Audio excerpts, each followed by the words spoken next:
Violence in America, by Brody McCartney and Jamaica.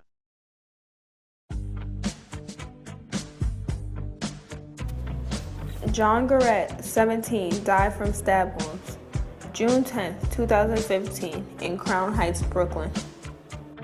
On February 26, Trayvon Martin walked into a 7-Eleven in Sanford, Florida, grabbing a bag of Skittles and a can of Arizona iced tea. He then proceeded to pay for these items and then went to walk back to his father's home.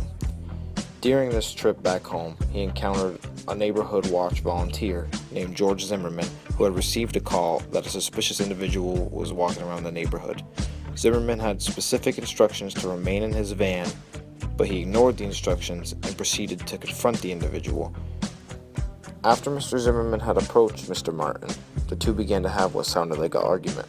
This argument ended in a gunshot that left Trayvon dead, face down in the grass with a bullet lodged in the left side of his chest.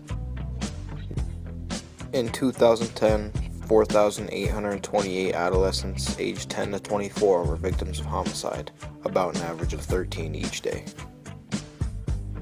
Homicide has been the second leading cause of deaths for young people ranging from the ages of 15 to 24 years old.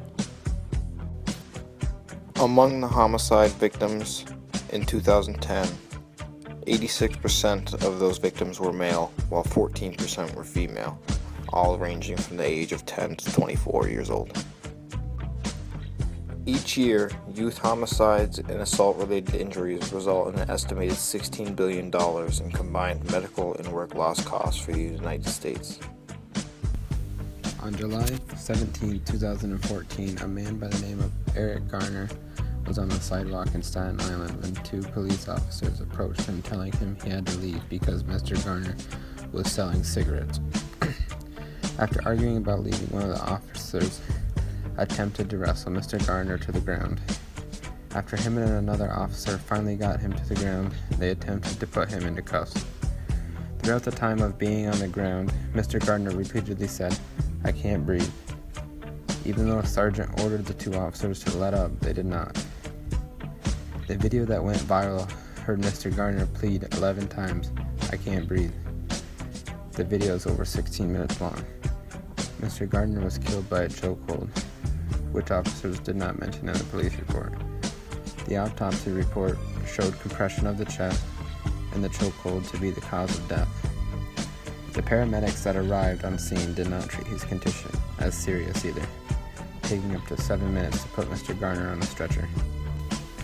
Almost an hour after, Mr. Garner was pronounced dead at 4:34 p.m. In the police report filed by the police, they did not mention that they had put Mr. Garner in a chokehold, causing great controversy.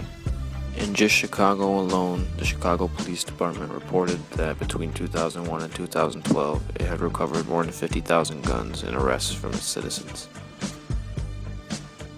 There are approximately 12 million crimes committed in the United States every single year.